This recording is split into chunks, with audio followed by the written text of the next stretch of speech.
Está valendo! Sejam todos muito bem-vindos ao Projeto Chapecó, gravado aqui nos Estúdios Ribas de Telecomunicação. Eu sou o pastor Carlos Ribas e toda semana nós temos um estudo bíblico inteligente aqui, totalmente gratuito para você no YouTube. Oferecimento de Gasfajol, fábrica de joias. A Gasfajol é uma fábrica com altíssima qualidade nas suas joias, ouro com garantia, entrega para todo o Brasil e faz isso através do seu site www.gasfajol.com.br. Também acesse o Instagram, @Gasfajol. Alianças de casamento, anéis de formatura, várias outras joias, correntes, pingentes, pulseiras. Entre lá no site e escolha o seu presente para o Dia das Mães ou para qualquer data festiva. Também em São Paulo, a Clínica Oftalmológica Oftalmo Care Center. Fale com o Dr. Walter Kenji e faça sua consulta. Ver melhor é viver melhor. Vá na Oftalmo Care Center. Trate dos seus olhos com carinho com quem realmente entende, Dr. Walter Kenji. Avenida Miruna, 648, em São Paulo. E aqui em Chapecó, Santa Catarina, Clínica Veterinária The Dogs. Tem pet shop e spa pet de luxo com banho de ofurô. Os seus pets são tratados com profissionalismo, carinho, respeito e também com os melhores produtos que existem no mercado. Além disso, o médico veterinário Dr. Fábio Melo faz cirurgias por videolaparoscopia. Ele é o bisturi de ouro com mais de 10 mil cirurgias de castração e outras, além de especializações e cursos no exterior. Quer trazer seu pet para um lugar que realmente vai cuidar com todo carinho, respeito, atenção e profissionalismo? The Dogs, aqui em Chapecó. Olha só, você que não é ainda inscrito no canal aqui do YouTube, se inscreva. Não esqueça. E se você já é inscrito, confere aí se realmente o botãozinho inscrever-se está clicado, porque o YouTube tem desinscrito pessoas, não sei por que acontece isso, como são algoritmos, às vezes dá um pane lá no sistema. Confere agora aí se você está inscrito. Se você não é inscrito, inscreva-se, porque toda semana tem vídeo de estudos bíblicos e nós temos umas outras séries muito legais, como Nos Bastidores, que nós contamos histórias engraçadas para vocês. Semana que vem vai sair vários vídeos aí do Nos Bastidores, junto com a Francine, minha esposa. Vai ser muito legal. E também coloque aí, ative o sininho na opção todos os vídeos, para quando entrar uma live, que eu tenho feito umas lives surpresas ultimamente, aí você é avisado. Tem gente que me chama e fala, ó, pastor, não fui avisado da live. Marca o sininho aí que você vai ser avisado. Também nós temos agora um botão para ser membro aqui do canal do YouTube. Está do lado do botão de inscrever-se aqui embaixo. Seja membro. Se você clicar aí, você vai ter 3 categorias para ser membro do nosso canal do YouTube. Poucos reais por mês, você vai ganhar um selinho exclusivo de membro, canal específico lá na comunidade do YouTube com alguns vídeos exclusivos, algumas coisinhas, postagens, além de fazer parte de um grupo do WhatsApp do nosso ministério só com os membros do YouTube e outras vantagens. Clique aí, seja membro e ajude a gente a manter o canal do YouTube vivo, funcionando e abençoando vidas. Bom, então hoje nós vamos falar sobre a superficialidade da igreja evangélica de hoje, dos crentes, como eles são diferentes dos crentes do tempo dos nossos pais, dos nossos avós, como que eles não têm hoje profundidade nas coisas de Deus. E vamos pegar como base o texto de Ezequiel, capítulo 47, do verso 1 em diante. Vamos lá. Depois disso, o homem me fez voltar à entrada do templo, e eis que a água saía debaixo do limiar do templo e corria em direção ao leste, porque a fachada do templo dava para o leste. A água vinha de debaixo do lado direito do templo, do lado sul do altar. Ele me fez sair pelo portão do norte para dar uma volta por fora, até o portão exterior, que dá para o leste. E eis que a água borbulhava do lado direito. O homem saiu para o leste, tendo na mão um cordel de medir. Mediu 500 metros e me fez passar pela água, que me dava pelos tornozelos. Mediu mais 500 metros e me fez passar pela água, que me dava pelos joelhos. Mediu mais 500 metros e me fez passar pela água, que agora dava pela cintura. Mediu ainda outros 500 metros e já era um rio, que eu não podia atravessar porque as águas tinham crescido. Eram águas em que não se pode nadar. Um rio pelo qual não se podia passar andando. Eram águas em que se pode nadar, um rio pelo qual não se podia passar andando. Então ele me perguntou: você viu isso, filho do homem? Então o homem me levou de volta à margem do rio. Quando cheguei lá, eis que à margem do rio havia grande abundância de árvores dos dois lados do rio. Então me disse: estas águas correm para a região leste, descem o vale do Jordão e entram no mar, cujas águas ficarão saudáveis. Todos os seres vivos que povoam os lugares por onde esse rio passar terão vida. E haverá muitíssimo peixe, porque essas águas chegaram lá. As águas do Mar Morto se tornarão saudáveis e tudo viverá por onde quer que esse rio passar. Algumas pessoas dizem que essa profecia de Ezequiel já está se cumprindo, porque estão nascendo fontes de águas doces ao redor do Mar Morto. Vocês bem sabem que eu entendo que desde o Pentecostes, após a descida do Espírito Santo, a partir dali, no discurso de Pedro, já começam os últimos dias. Ele mesmo diz, repetindo a profecia de Joel, que os últimos dias começariam ali. João avisou, falando: filhinhos, é a última hora. Então, desde lá para cá, nós já estamos com os sinais dos tempos e cada vez os sinais vão se ficando mais próximos uns dos outros. Não é motivo para pânico, para achar que Jesus vai voltar amanhã, ou que vai vir um asteroide, vai destruir a Terra. Mas é óbvio, e mesmo que não seja profético, mesmo que matematicamente falando, se nós sabemos que Jesus voltará um dia, a cada dia que nós vivemos é um dia menos nessa história, nessa vida, e um dia mais próximo da vida de Jesus. Então, óbvio e matemático que a cada dia de vida, um dia mais próximo da vida de Jesus. Mas esse texto fala algo muito importante sobre a questão da nossa conversão e da nossa vida cristã nesses últimos dias. Você percebe que antigamente os crentes eram diferentes, né? Os crentes eram reconhecidos na rua. As pessoas olhavam para uma família crente, percebia que era uma família crente. Até porque Bíblia tinha cara de Bíblia. As Bíblias eram assim, ó, com cara de Bíblia.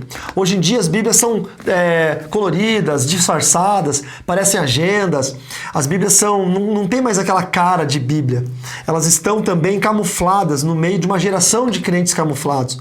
Uma geração de crentes que não querem mais parecer com crentes. É piegas, é demodê, é até ridículo se parecer com crente hoje. Antigamente não, o crente ele tinha uma mudança social. Olha que interessante, a conversão, se nós falamos converteu, nós estamos falando exatamente o quê? Mudança de direção, conversão à direita. Nós estamos andando com o carro, o GPS mandava a gente, hoje em dia muda os termos, mas mandava a gente fazer uma conversão à direita, uma conversão à esquerda. Nós tínhamos que mudar o caminho pelo qual nós estávamos andando. Hoje a pessoa se converte e não muda de caminho, continua a mesma coisa. Continua com os mesmos amigos, com o mesmo palavreado, com a mesma vestimenta, com as mesmas atitudes. E os pastores tiveram que, com isso, mudar o discurso, a pregação da igreja, para poder receber esse novo público. Até porque os pastores descobriram que igreja é um bom lugar para dar dinheiro. Antigamente não existiam igrejas milionárias, e muito menos igrejas gigantes. Cada bairro tinha uma igrejinha pequena, que era modesta, que o pastor vivia daquilo que a igreja local lhe oferecia.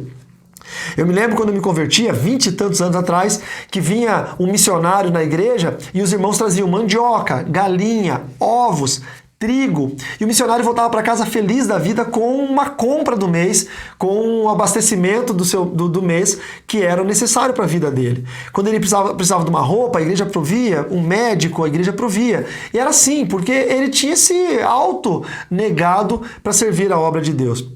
Hoje é bem verdade que nós modernizamos tudo. E eu faço parte desse quadro moderno. Tanto é que você está assistindo esse vídeo pelo YouTube e a vida modernizou. O que nós não podemos perder é a essência do Evangelho. A essência da transformação de vida, da conversão. A experiência de ser uma nova criatura. Nós não podemos aceitar a Cristo sem ter uma mudança de vida e sermos uma nova criatura. Jesus ensinou: aquele que roubava, não roube mais, mas trabalhe e tenha como sustentar a sua vida e ajudar o necessitado. Nós temos que ter uma mudança de vida. O que acontece hoje é que a sociedade ela é rasa. Vamos perceber o texto como é essa visão de Ezequiel. Ezequiel diz que ele estava saindo e viu uma água que saía debaixo do limiar do templo e corria em direção do leste. E o interessante é que essa água estava vindo do lado direito do templo. O que é o lado direito? é onde Jesus está. Jesus está sentado à destra do Pai, à direita do Pai. Então essa água simboliza comunhão com Cristo, unidade com o Espírito Santo, simboliza aquilo que a igreja precisa fazer. Não existe igreja sem Jesus. Nós temos que buscar em Cristo aquilo que é a comunhão com Ele. Se nós criarmos uma igreja o qual Jesus não é o nosso alvo, nós criamos um clube, um sindicato, uma associação de pessoas que estão unidas pelo mesmo propósito, que talvez seja a filantropia, quem sabe seja apenas a comunhão, que está sendo mais privilegiada hoje, a comunhão entre os irmãos, do que a própria comunhão com o Espírito Santo. E aí nós vemos que a água sai do lado direito e um homem aqui, o simbolismo de um anjo, tem um cordel de medir. E ele mede 500 metros, meio quilômetro. Então, da onde o templo sai, meio quilômetro. Para você ter uma ideia aí, mais ou menos 5 quarteirões, né? 5 quadras. E aí ele fala bem assim, passa para o outro lado do rio. Então ele está aqui, o rio, ele passa para o outro lado do rio. E ele percebe que esse rio ainda é início, é uma nascente. As águas dão no tornozelo. É fácil atravessar uma nascente. É fácil atravessar um riacho cujas águas dão no tornozelo. Não te desestabiliza, não tira o seu centro de equilíbrio. Você consegue passar tranquilamente por um riacho de águas no tornozelo. Aí então ele andou mais 500 metros, mais meio quilômetro e atravessou novamente para o lado que ele estava e percebeu que as águas já estavam pelo joelho. E isso foi mudando o caráter da visão profética, porque no primeiro momento as águas são no tornozelo, agora no joelho, ou seja, são águas que estão se aprofundando. Já tem uma dificuldade para atravessar com águas no joelho. Você já deve ter atravessado um riacho, andado na praia e sabe que já fica um pouco mais dificultoso águas nos joelhos. Ele andou mais 500 metros e viu que a água estava dando pela cintura. E águas pela cintura já pode derrubar. Já são águas dificultosas. Se for uma corredeira, então você não consegue nem atravessar. E depois de mais 500 metros já era um rio profundo e não tinha como atravessar andando. Só tinha um jeito. Nadar nesse rio. E nós percebemos que ele mergulhou nesse rio. Por quê? Porque o texto diz, no verso 6, então ele me perguntou, você viu isso, filho do homem? E provavelmente a resposta do profeta foi, não vi. O quê? O que você está me mostrando? Então o homem me levou de volta à margem do rio. Ou seja, como que se eles estavam na margem do rio vendo, atravessando de um lado para o outro, de margem para margem, e agora esse homem, o anjo, faz uma pergunta para o profeta se ele tinha visto algo e trouxe ele de volta para a margem, é porque provavelmente aconteceu um mergulho. O profeta estava agora dentro do rio, mergulhado, imerso, submerso, na profundeza. E é isso que nós precisamos na igreja hoje. A igreja ela é superficial, é uma igreja rasa, é uma igreja sim que tem água, que tem palavra, que tem experiências espirituais superficiais e rasas, muito mais emocionais. As pregações hoje são muito mais autoajuda, coach, do que evangelho puro e pleno. Até porque o evangelho ele é desafiador, o evangelho é provocador, o evangelho ele é destruidor. A Bíblia fala que qualquer um que cair sobre a rocha angular será destruído por ela. Nós temos um desafio. Ao ler o evangelho de Cristo, ele nos machuca, ele nos destrói, ele nos quebra e nos reconstrói. É impossível nós sermos cristãos e estarmos sobre a rocha e termos o evangelho de Cristo e isso não nos incomodar. Nós não lermos um texto e esse texto falar ao fundo do nosso coração e nos dá vergonha. Eu vou contar um testemunho para vocês, eu gosto de ler a Bíblia sozinho. Eu gosto de ler a Bíblia aqui no escritório, no estúdio. Eu gosto de ficar aqui sozinho lendo a Bíblia, sabe por quê? Porque às vezes eu tô tão envergonhado pelo que eu tô lendo, porque eu sou alvo da palavra de Deus. A palavra de Deus, ela me confronta, ela me desafia. A palavra de Deus, eu vou usar um termo nada ortodoxo, ela me ofende. Porque ela me chama de vil, de pecador, de sepulcro caiado, que por fora eu tô bonitinho, arrumadinho e por dentro eu tô podre. O evangelho superficial nunca vai perceber isso. O crente superficial, ele vai para a igreja para ser servido. Ele foi ensinado assim. É uma geração que foi ensinado assim. Eu estava conversando com meu filho esses dias, essa semana, e falando para ele que no meu tempo, as crianças elas eram adultizadas. As crianças com 6 anos de idade já queriam ser adultos. As roupinhas das crianças eram roupinhas de adultos, era mini adulto. As crianças usavam uma roupa social, um suspensóriozinho, uma camisa social, um sapato. Eles eram mini adultos. A infância era muito breve, muito curta. Com 8, 9 anos de idade já eram adultizados. Eu lembro, isso é errado, não estou falando que isso é certo, eu lembro que chocolate era em forma de cigarro. As crianças brincavam de fumar o chocolate, porque eles eram mini adultos. Então, quando eles iam para a escola com 8, 10 anos de idade, já eram adultos, responsáveis. Você via aí mães, já com 14, 15 anos casados, já eram mães. Então, a infância era muito breve. O que isso gerou? Gerou adultos precoces. E hoje foi invertendo isso, porque nós nos tornamos adultos muito cedo e achamos ruim. E aí nós vamos deixando as nossas crianças serem crianças eternas. Já tem 20, 25 anos, tem gente de 30, 35 anos em casa morando com o pai e com a mãe. Barbudo, de cabelo despenteado, na frente do videogame o dia inteiro, não quer saber de trabalho, não quer saber de nada na vida. E aí esse ser humano, ele que não trabalha, que não produz, que não faz nada, vai para a igreja. E você espera que um ser humano assim, criado dessa sociedade superficial e rasa, vai conseguir ter profundidade no evangelho? Se ele tem um relacionamento raso com o pai dele, raso com a mãe dele, se ele tem um relacionamento online, superficial, se ele não é mais um ser humano, ele é só um login numa internet, aí ele vai para a igreja, como é que ele vai buscar relacionamento com Deus? Ele vai ser superficial com Deus. E o que nós temos visto hoje é uma geração de crentes superficiais. Antigamente o camarada se convertia e ele mudava o tipo de roupa que ele usava. Você já dizia aí, o fulano virou irmão.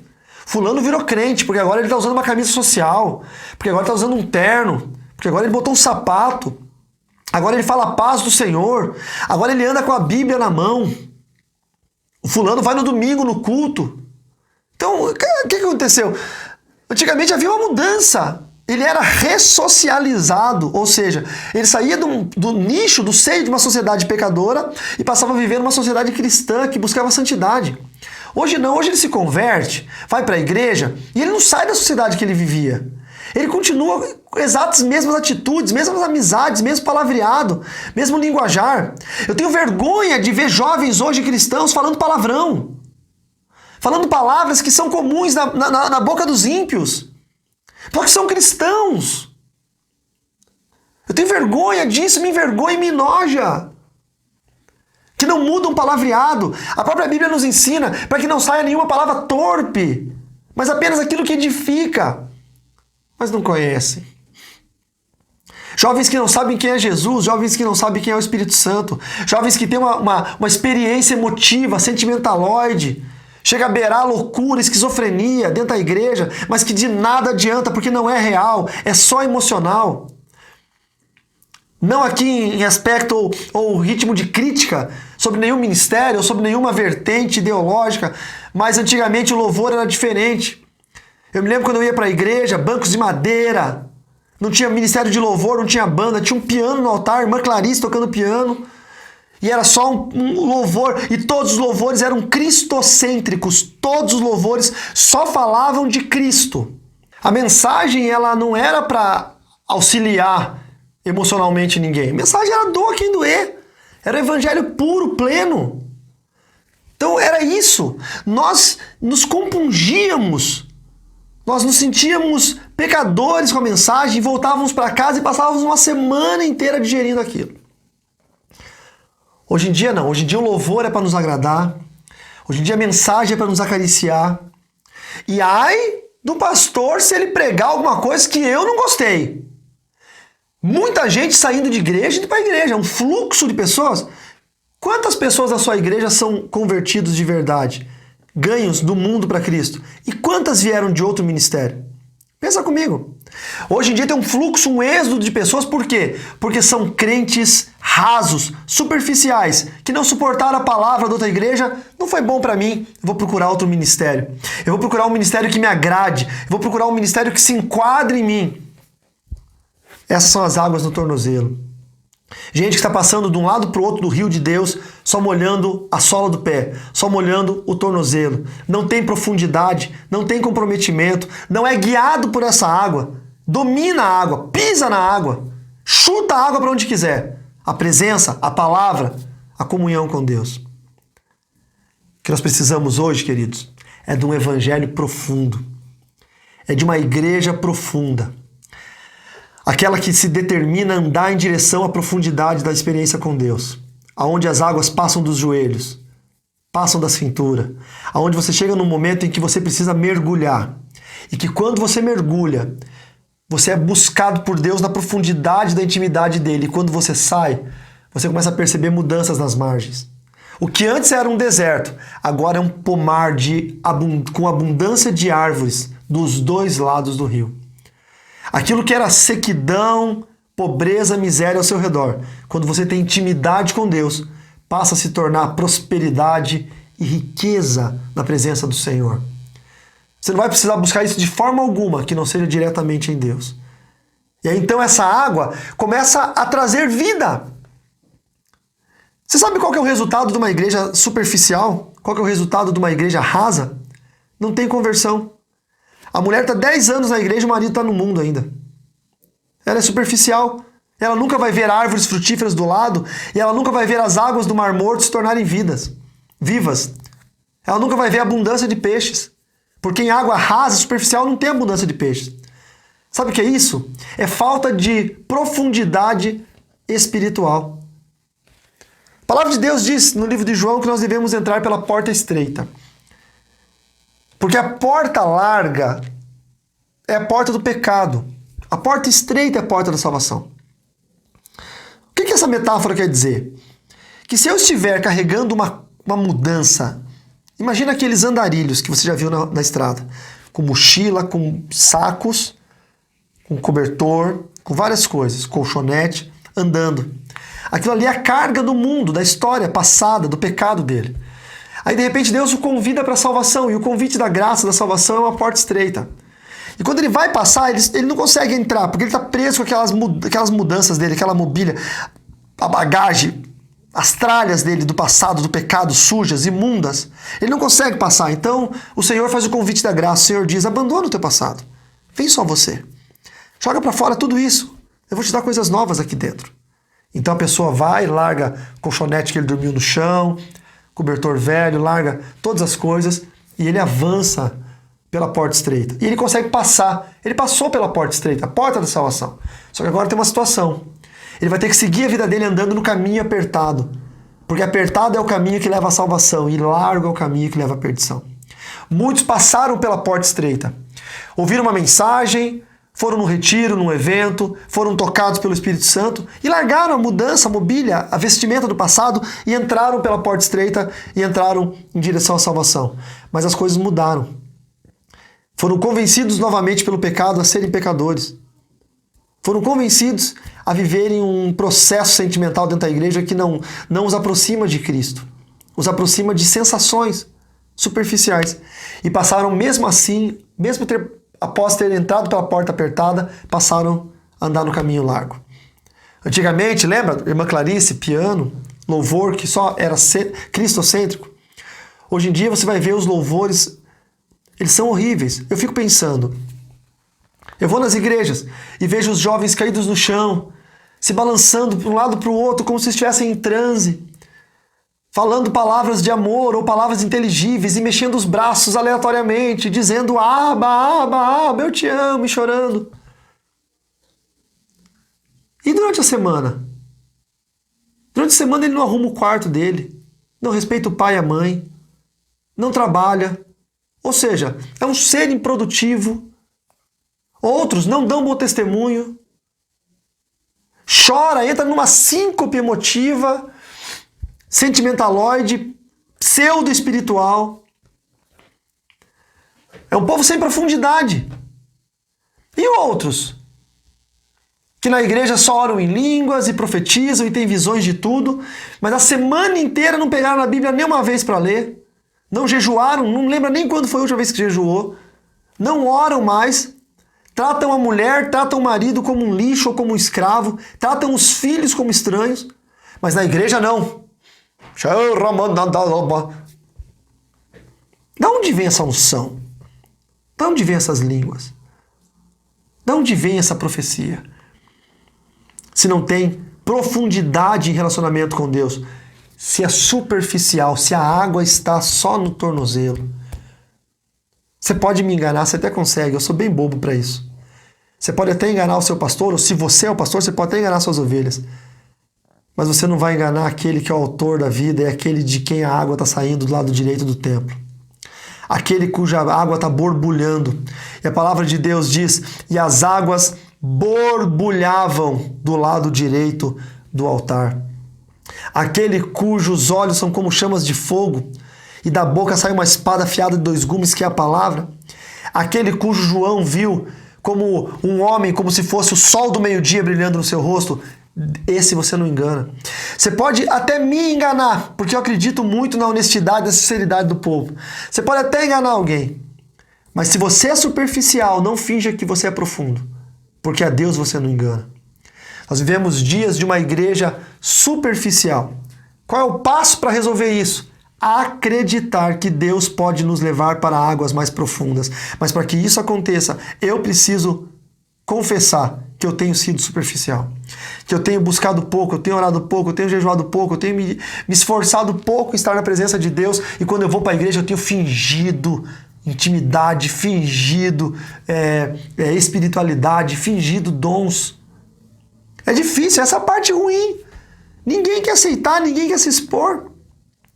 Mas talvez se tiver uma pessoa do outro lado dessa câmera aqui, uma pessoa aí nessa sala, ou nesse quarto, ou no carro, aonde você estiver assistindo esse vídeo, se tiver uma pessoa que diga, Deus, é verdade, como eu tenho sido superficial e tenho me passado por espiritual. Eu não quero, Senhor, passar por isso.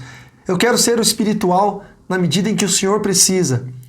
Nem que eu tenha que voltar para trás e pisar de novo nas águas com os meus pés e molhar só os tornozelos e começar novamente uma caminhada de espiritualidade, de intenções espirituais, de oração e jejum. Faça campanha, meu irmão. Faça campanha, seja o nome que você usa. Proponha no coração. Eu vou orar todo dia às 3 horas da manhã, às 4 horas da manhã. Se você não pode, por causa de questão de saúde, trabalho, 2 horas da tarde, não sei, mas sabe. Por que a madrugada é melhor? Porque a madrugada você acorda só para orar, você não tem interferência. Por isso que é melhor. Se eu coloco para orar 2 horas da tarde, pode tocar meu telefone, eu estou no meio de um afazer, eu tenho que parar para orar e voltar ao afazer de novo. De madrugada não, você acorda para aquilo. Não quer ser no meio da noite para não estragar o seu sono? Você acorda que horas para ir trabalhar? 7 horas da manhã? Coloca para orar às 6, 6 e meia. Acorda um pouco antes e vai orar. Lava o seu rosto, escova o seu dente e ora. Faça uma campanha todos os dias. Senhor, eu vou orar por 14 dias, por 10 dias. Coloca um prazo, um começo, um meio, um fim, para você conseguir concluir. Não coloque assim, eu vou orar sempre, porque vai chegar um dia que você não vai. Vai chegar um dia que vai estar visita, você vai estar viajando, vai estar doente. Não. Senhor, eu vou orar uma semana. Quando terminar aquela uma semana, Senhor, eu vou orar mais a próxima semana. Coloque uma campanha de jejum. Eu vou jejuar todo domingo. Mas domingo, pastor, é o dia do churrasco, é o dia da macarronada, da lasanha. Mas é o dia que você não está trabalhando. Que você pode se recluir ou se... Recluir, se essa palavra existe? Mas é o dia que você não está trabalhando. Você pode se fechar no seu quarto, como diz a palavra, com a Bíblia, e orar a Deus em secreto, e estar em secreto com Deus. É melhor. Você consegue tirar tempo para Deus. Faça uma aliança com Deus. Diga, Senhor, eu vou voltar a pisar com águas nos tornozelos, mas o meu objetivo é mergulhar na profundidade do teu amor, do teu evangelho. Eu quero entender coisas que eu não entendo, eu quero conhecer coisas que eu não conheço, eu quero que os meus olhos vejam aquilo que eles não veem e eu quero ser profundo. Eu quero fazer parte de uma igreja que busca o Senhor em espiritualidade verdadeira e não apenas em sentimentos, motivos sentimentaloides ou nesses movimentos modernos e pós-modernos que nós estamos vendo por aí. É tempo da igreja voltar a ser igreja. É tempo do crente voltar a ser crente, independente da situação. Nós estamos vivendo dias de isolamento, dias que o convívio está sendo cerceado, dias que a sociedade está passando por uma grande crise. Mas agora as igrejas aos poucos, em alguns estados, alguns municípios, estão permitindo de novo o culto, com certos cuidados, 30% da capacidade, 50% da capacidade em outros lugares. Não tema. O crente aprofundado, o crente que tem intimidade com Deus, ele vai, porque ele sente falta. Ele sente falta. E o final do texto, para nós podermos concluir, diz que as águas chegaram ao Mar Morto. E onde as águas chegaram no Mar Morto, tornaram as águas saudáveis. O Mar Morto é o lugar mais salino da Terra. É um lago que está mais de 400 metros abaixo do nível do mar. Não tem vida no Mar Morto. Mas a profecia de Ezequiel diz que as águas doces do Senhor chegarão e trarão vida ao Mar Morto. Você deve ter alguém aí que é um Mar Morto. Um parente que você está lutando, talvez até do seu jeito, para que ele se converta e ele nunca se converteu. Ele vai ser o Mar Morto, o teu alvo, para que você, através da sua vida, flua vida para aquele que é o Mar Morto. E Deus fará um milagre acontecer. As águas do Mar Morto se tornarão saudáveis e tudo viverá por onde quer que esse rio passar. Eu profetizo que tudo viverá por onde a sua vida passar, pelo seu testemunho e pelo agir do Espírito Santo através de você, em nome de Jesus. Amém? E aí, essa palavra tocou o seu coração? Foi dura? Se você achou ela dura, então funcionou, porque esse é o objetivo do Evangelho de Cristo, esse é o objetivo da pregação da palavra. Se você gostou, dá um like nesse vídeo e manda para alguém. Tem um botão de compartilhar, você pode compartilhar até no grupo do WhatsApp dos seus amigos, da família. Manda para alguém, compartilhe bênção, compartilhe palavra, ok? Se você não é inscrito, se inscreva no canal e notifique ali o sininho para que ele ative o sininho para que ele te notifique quando novos vídeos estiverem aqui disponíveis no Projeto Chapecó e outros vídeos, né, no meu canal do YouTube. Que Deus te abençoe poderosamente. Também quero lembrar, antes de eu encerrar, eu preciso lembrar que eu tenho uma assessoria que eu dou, que é uma mentoria em inteligência espiritual para pessoas que querem ser acompanhados por mim através de um grupo pessoal de WhatsApp e de vídeos de ensino. Se você tiver mais interesse, procura a gente aí, pergunta como é que é, a gente dá uma ajuda para você saber, manda um WhatsApp para o nosso ministério, o número do WhatsApp está aqui na tela e o pessoal do ministério vai poder te atender com todo carinho, tá bom? Que Deus te abençoe, até o próximo vídeo em nome de Jesus. Tchau, tchau.